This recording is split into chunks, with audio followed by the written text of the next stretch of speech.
So everyone watching will have either done their mocks or in the process of doing them. It can be a very stressful time preparing for your real exams, so in today's video, I'll be sharing my best revision methods and tools I use to personally help me achieve 9s and A stars. Hello everyone, welcome to a different style video. Today I'll be commentating over a compilation of video clips. Now, exams are approaching in approximately 4-ish months, so you have a good amount of time to prepare and try your best. I'll be giving my best tips and advice in the video, and they are in chronological order, so make sure to stay until the end to get the most out of your time. Get yourself organized. Let's start with getting organized. I like to say that a clean space represents a clear mind. You don't want to be that guy who has no idea where any of his notes are. If you want to look at your corrections from past papers, you want to be able to find them without wasting time. For subjects which use a lot of paper, organize your sheets in folders topic by topic, and just from doing this, it has two benefits. Number one, when you do start revising, this will give you more structure to how you choose to revise, and you will mentally feel better than you already did, which puts you in the right mindset to being productive. And number two, from sifting through all your paper, you will already see what topics and subjects you have done a lot of work on, and what you haven't put much time into. This will give you the important knowledge on what you need to spend more time on in the future, and can be seen as a way of checking your own progress without actually doing any written work. Organizing your work is essentially organizing your life. Being lost not only in your notes but also in preparation can bring a cold wave of anxiety and nervousness over your head, submerging you into deep,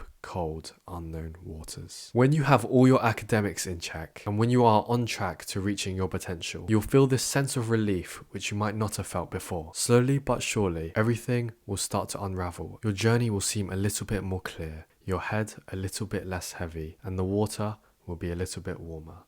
So please get yourself organized. Studying is not pretty, accepting the truth. Social media can seem so incredibly misleading in the world of education. You'll see everyone studying in such aesthetic environments, which makes revising seem like such a nice and easy activity. But the harsh reality is that studying is a tough and tedious process, which can put a lot of students off from even starting, as we compare ourselves to our peers. I mean, look at me studying here, currently in the library, and at my accommodation, and at home.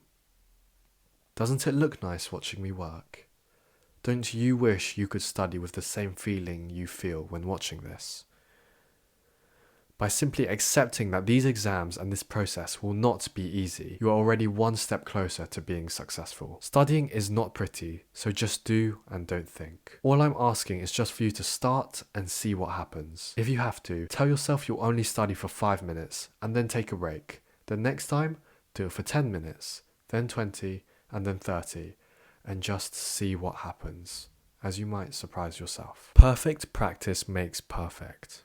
Well, in terms of how you use your past papers at least. Before you do complete GCSE and A-level papers, you should try mastering the basics of what you have learned. Complete the topic-specific questions, and when you have understood that, then you can move on. Don't put too much pressure on yourself. You have to ease into it and adapt your brain to think as if it were the real thing. Take it slow by doing paper 1s, and once you are satisfied with that, complete the paper 2s. If you struggle answering a continuous paper, then take a few breaks. What I used to love doing is to mark each question as soon as I answered it. This gave me a feeling of improvement and productiveness, even if I only did half of the paper in one sitting. But this is the important bit. If you didn't get the question right, then use your textbook, watch a summary video, and try to understand how and why you got it wrong. Learning from your past mistakes is single-handedly the best piece of advice I could ever give. Learning from these mistakes you do at the start will determine the structure of how you will continue to revise in these next 4 months, so make sure to understand it now rather than later. There are loads of places to find questions, and I'll link the ones I used most in the description so you can find them super easily. I particularly recommend the official past paper questions given by the exam boards, of course, physics and maths tutor for all science and maths related questions. Seneca is a really cool platform to build strong understanding and analysis in the more writing focused subjects such as English, history, geography,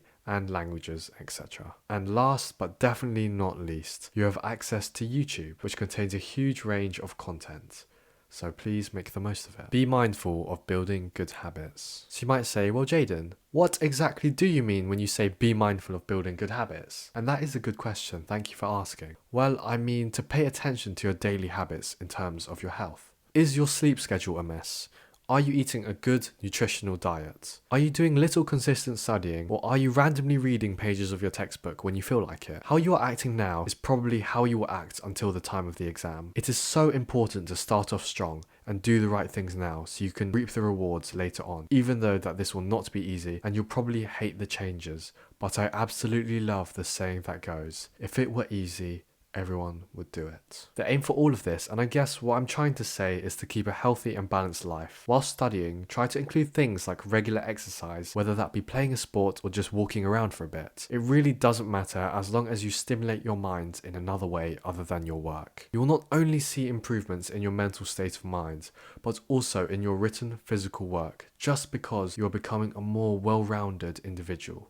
So well done. Also, don't forget to reward yourself and to take some time to just do absolutely nothing. It is so important to relieve stress and to take some time out of your day to just breathe and to think. Now let's move on to talk about today's sponsor, Skillshare. Skillshare is a unique learning community where you can learn new skills ranging from drawing to video editing. This year, I've made a couple simple New Year's resolutions which I would love to achieve. More consistent uploading on YouTube, going to the gym more, and of course, maintaining good study habits. Everyone will set themselves different goals, whether that be educational, fitness, or financially related. But the one thing they all have in common is finding the time to achieve these goals in your everyday life. I recently watched this class on Skillshare by Thomas Frank called How to Build Good Habits That Last. He brought my eye to things I previously completely ignored. He uses the phrase, perfect is the enemy of good, and goes in depth about perfectionism and why it is okay to not do everything completely perfect, and I would highly recommend it to anyone who is determined to change their life. Skillshare have kindly given me my own link in my description below,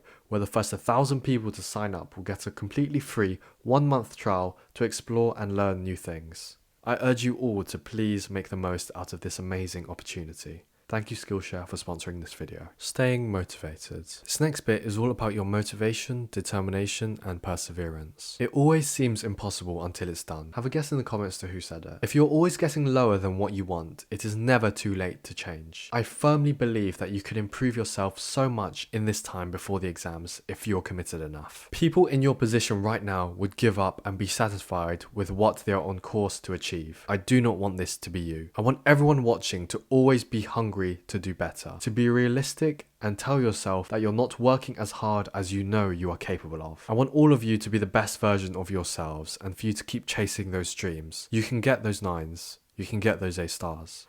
Nothing is impossible. Personally, I've been through my own hardship. I have been where you are and have had the lowest moments of my life determined by my education. Everyone will have something to keep them going, whether that be telling yourself positive affirmations every single morning, getting motivation to be successful from videos, or working not because you like working, but because you want to be able to support your family and give back to those who have always been around to support you. It doesn't really matter what exactly your reason is, but you have to be able to explain why you chose it. Your why is one of the most powerful traits we can use, as everyone will have some personal meaning to their own why. I will be posting more videos dedicated to exams soon. Thank you so very much for watching until the end. If you enjoyed, please consider giving this video a like and subscribing to my channel. It really helps me. If you're happy to, then please share your own why, since it's really interesting hearing from everyone else. If you have any questions, please feel free to ask or email me. Wishing the best of luck for everyone in their upcoming exams. See you again soon.